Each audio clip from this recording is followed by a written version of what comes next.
Students, this is the subject basic civil engineering और हम unit 5 start कर चुके हैं। यूनिट 5 में हम इन्वायरमेंटल स्टडीज़ पढ़ रहे हैं। आज का जो टॉपिक है वो है ग्लोबल इन्वायरमेंटल इश्यूज़। मींस कौन कौन से इन्वायरमेंटल रिलेटेड इश्यूज़ हैं जो ग्लोबली हैं और जो हमको पढ़ने चाहिए, जो कि प्रॉब्लम क्रिएट कर रहे हैं। Okay, so first is acid rain. देखिए, ये आपने बहुत सुना होगा एसिड रेन के बारे में। ये क्या होता है मैं आपको थोड़ा समझाने का ट्राई करता हूँ। देखो, प्रीवियस वीडियोस में मैंने आपको थोड़ा आइडिया दिया है एसिड रेन के रिगार्डिंग। सो एसिड रेन क्या है, देखिए दो मेन रीज़न है इसके। एक है सल्फर डाइऑक्साइड, एक नाइट्रोजन ऑक्साइड्स। मीन्स जब ऑक्साइड्स ऑफ सल्फर और ऑक्साइड्स ऑफ नाइट्रोजन, ये दोनों जब वाटर के साथ रिएक्ट करते हैं, वाटर वेपर्स के साथ रिएक्ट करते हैं, तो ये क्या करते हैं, एक एसिड फॉर्म करते हैं। और ये एसिड जब हम बारिश होती है तो क्या होता है, उसके साथ मिक्स हो जाता है। तो इसको हम अगर सिस्टमेटिकली समझें तो क्या होगा, देखिए मान लीजिए आपका कोई व्हीकल है, ठीक है, या फिर आपकी कोई इंडस्ट्रीज़ है। तो इंडस्ट्रीज़ और व्हीकल क्या करेगी, आपकी SOx और NOx को रिलीज़ करेगी, ठीक है। तो ये आपके हवा में क्या होएगा, ये रिलीज़ करेगी। फिर क्या होगा, ये गैसेस उड़ के जाएगी। फिर आपको पता है कि ये क्या करेगी, वाटर वेपर्स, मतलब जो आपका पानी का इवोपरेशन हुआ है तो ऊपर कंडेंसेशन होगा, तो वहाँ पे पानी होगा, यानी आसान भाषा में कहें तो बादल होंगे। तो ये बादल के अंदर अल्टीमेटली है क्या, इसके अंदर पानी है। क्या है इसके अंदर, H2O। जब H2O के साथ ये SOx और NOx मिलेगा तो क्या होगा, पर्टिकुलर आपका सल्फ्यूरिक और नाइट्रिक एसिड्स बनेंगे। तो जब ये एसिड क्या होगा, आपके बारिश के साथ, रेन के साथ गिरेंगे, तो ये इस पर्टिकुलर प्रोसेस को हम क्या कह रहे हैं, एसिड रेन कह रहे हैं। आगे की स्लाइड्स में आते हैं। सो एसिड रेन क्या है, वो रेन है जो कि नॉर्मल से ज़्यादा एसिडिक है, यानी उसका जो pH है वो क्या है, <7 होगा, ठीक है। फिर क्या होगा, acid rain spread and damage involve weather, chemistry, soil, life cycle of plants, animals on the land from acid rain in the water. यानी इसका जो पानी है इस रेन का, इसके अंदर क्या है, एसिड प्रेजेंट है। आप अब खुद इमेजिन कर सकते हैं, अगर एसिड आप डायरेक्टली प्लांट्स के ऊपर या मॉन्यूमेंट्स के ऊपर या कोई बिल्डिंग के ऊपर या कोई ह्यूमन के ऊपर आएगा तो डेफिनेटली वो क्या करेगा, उसको हार्म करने वाला है, राइट। अब इसमें मेन रीज़न क्या है, सल्फर डाइऑक्साइड और nitrogen oxides the major source of acid rain. ये दोनों क्या हैं, एसिड रेन के मेजर सोर्स हैं। फिर सेकेंड हम समझते हैं कि कॉज क्या है। तो कॉज ऑटोमेटिकली आपको पता ही है क्या है, SOx और NOx। अब ये रिलीज़ कहाँ से होते हैं, देखिए ये चीज़ भी हम देख लेते हैं कि ये दोनों रिलीज़ कहाँ से हो रहे हैं।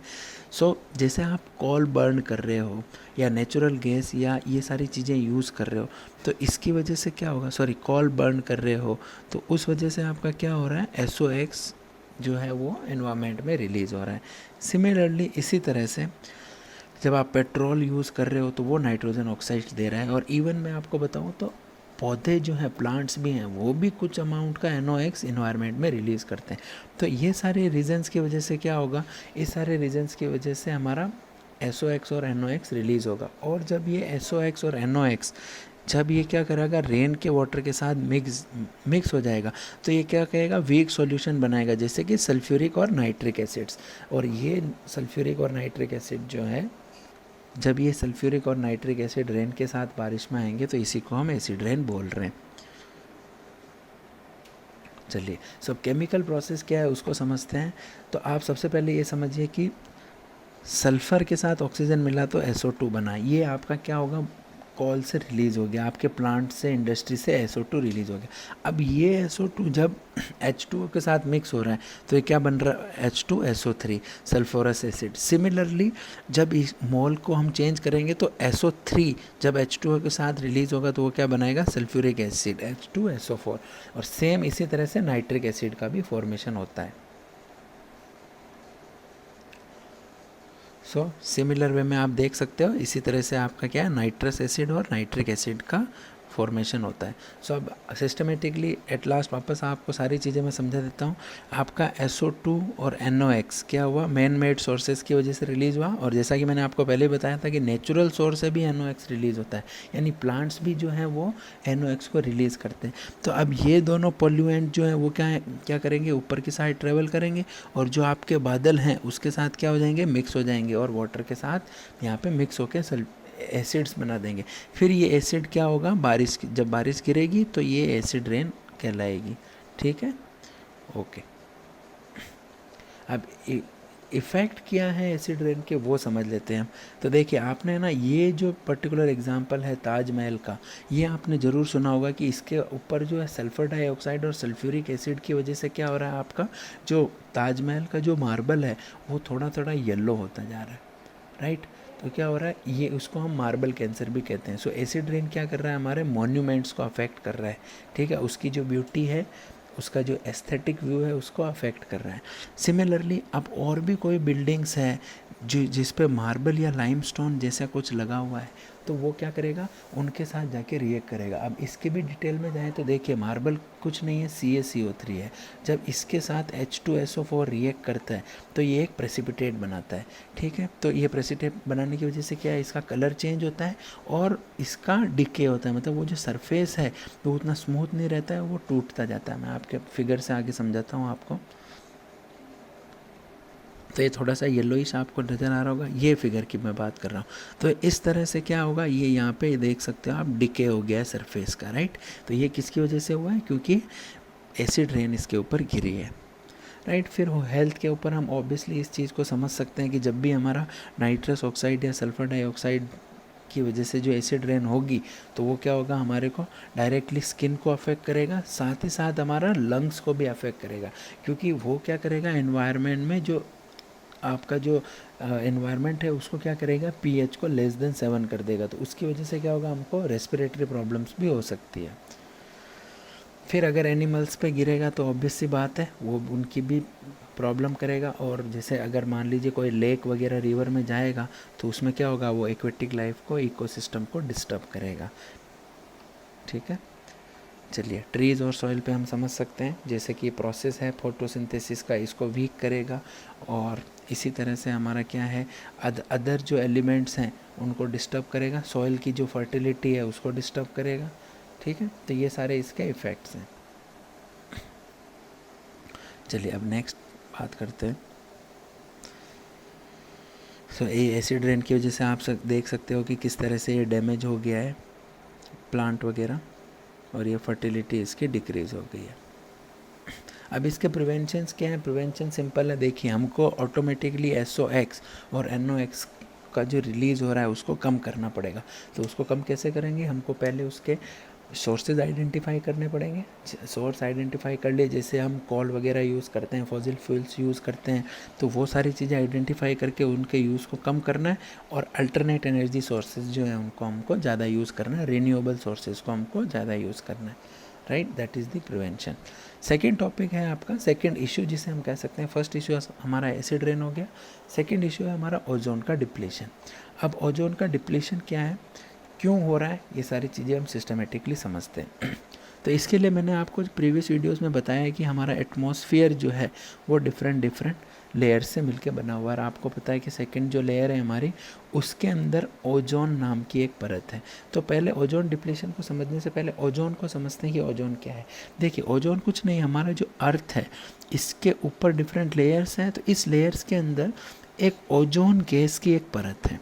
ये और कुछ नहीं है, ये ओजोन गैस है, O3 से हम इसको डिनोट करते हैं। तो ओजोन गैस की एक परत है। अब ये ओजोन गैस की जो परत है वो फॉर्म कैसे हुई, क्योंकि देखिए नेचुरली ऑक्सीजन प्रेजेंट है, और जब ये नेसेंट ऑक्सीजन के साथ रिएक्ट करता है तो ये क्या बनाता है, O3। तो O3 क्या है, जैसे ऑक्सीजन एक गैस है, O2 एक गैस है, वैसे ही ओजोन भी एक गैस है। ये जो है हमारे अर्थ को सराउंड किए हुए है, ये हमारी जो अर्थ है इसको इस तरह से ऊपर से सराउंड किया हुआ। अब ये ओजोन लेयर क्यों है और इसका बेनिफिट क्या है, एक्चुअली जो भी आपके सन से यूवी रेज आती है, तो ये यूवी रेज को क्या करती है हमारी, ये ओजोन जो लेयर है वो क्या करती है आपकी, इसको वापस रिफ्लेक्ट कर देती है। जैसे ये हमारी ओजोन लेयर है, अंदर अर्थ है, तो ये अर्थ पे यूवी रेज को उतना नहीं आने देती, इसकी इंटेंसिटी को काफ़ी कम कर देती है, और यूवी रेज जो है वो O3 को पार नहीं कर पाती, ये वापस रिलीज़ हो जाती है, वापस रिफ्लेक्ट बैक हो जाती है। तो ये हमारा ओजोन का पूरा सिस्टम है। इसका फॉर्मेशन कैसे हुआ क्विकली मैंने आपको बता ही दिया, समझ लीजिए। O2 जो है अगर वो सनलाइट से रिएक्ट करता है तो ये 2 नेसेंट ऑक्सीजन में टूट जाता है, सिंपल O+O हो जाता है, और फिर ये नेसेंट ऑक्सीजन जब ऑक्सीजन के साथ रिएक्ट करता है तो ये O3 बनाता है, और ये O3 हमारा ओजोन है। ठीक है, अब हम बात करते हैं कि ओजोन का डिप्लीशन का मतलब क्या है। तो अब एक्चुअल में हो क्या रहा है, ये जो हमारे अर्थ के सराउंडिंग ये जो हमारे अर्थ के सराउंडिंग, ये मान लीजिए हमारे अर्थ अंदर है और ये ऊपर ओजोन की लेयर है, तो अर्थ के सराउंडिंग ये जो लेयर है, अब ये कुछ पर्टिकुलर केमिकल्स बोल सकते हैं, गैसेस बोल सकते हैं, उसकी वजह से क्या हो रहा है, ये जो लेयर है इसमें छेद होता जा रहा है, होल होता जा रहा है। ठीक है, अब ये किसकी वजह से हो रहा है, मेन ये CFC की वजह से हो रहा है। आपने बहुत सुना होगा क्लोरोफ्लोरोकार्बन, और दूसरा है इसमें NO, नाइट्रस ऑक्साइड।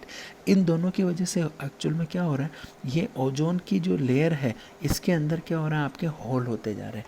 तो अब होल होगा तो प्रॉब्लम क्या होगी, तो सन की जो यूवी रेज है जो कि पहले रिफ्लेक्ट हो जा रही थी, वो रिफ्लेक्ट ना होकर क्या होगी, उसकी इंटेंसिटी बढ़ जाएगी और वो हमारे अर्थ पे आने लगेगी।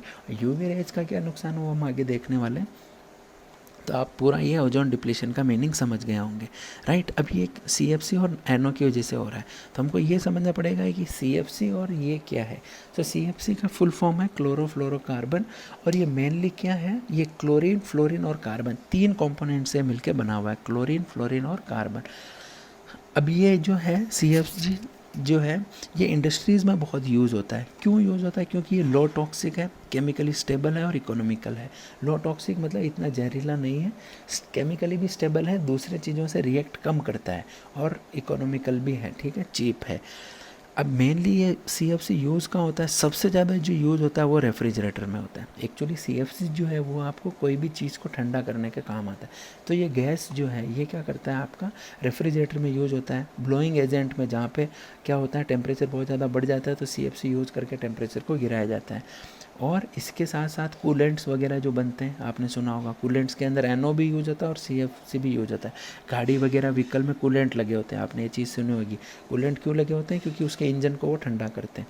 तो ये इन सारी जगह पे क्या होता है कि ये CFC यूज होता है। कहीं कहीं ये क्लीनिंग एजेंट के तौर पर भी यूज होता है, कोई चीज़ को क्लीन करनी होती है हमको, तो उसकी वहाँ पर भी CFC यूज होता है।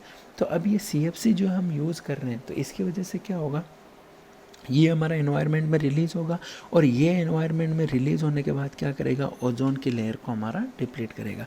ये पूरी स्लाइड में वही समझाया हुआ है, आप इस प्रोसेस को समझ सकते हो। अब ओजोन डिप्लीशन हो तो गया, लेकिन उसकी वजह से हमको क्या नुकसान है वो समझते हैं। तो इम्पैक्ट क्या है ह्यूमन हेल्थ के ऊपर, सनबर्न हो सकता है आपका, स्किन कैंसर हो सकता है, मतलब चमड़ी जल सकती है, चमड़ी का कैंसर हो सकता है, फिर इवन आइज़ को भी हमको प्रॉब्लम है, और हमारी इम्यूनिटी सिस्टम है, इम्यूनिटी सिस्टम को भी ये क्या करता है, डिक्रीज़ करता है। ठीक है, तो ये सारे क्या है, ओजोन डिप्लीशन के। अभी एक्चुअली ये ओजोन डिप्लीशन के वजह से नहीं हो रहा है, ये हो रहा है यूवी रेज़ की वजह से, और यूवी रेज़ क्या हो रही है, ओजोन डिप्लीशन की वजह से अर्थ पे आ रही है। फिर ये क्रॉप वगैरह पे इसका क्या नुकसान है, तो ये क्या करता है, फोटोसिंथेसिस की प्रोसेस को रिड्यूस करता है, तो इसकी वजह से क्रॉप्स की जो यील्ड है, मतलब जो पैदावार होती है हमारी, वो कम हो जाएगी। ठीक है, तो इस वीडियो में इतना ही। नेक्स्ट वीडियो में हम ग्लोबल वार्मिंग और ग्रीन हाउस इफ़ेक्ट डिस्कस करेंगे। Thank you very much.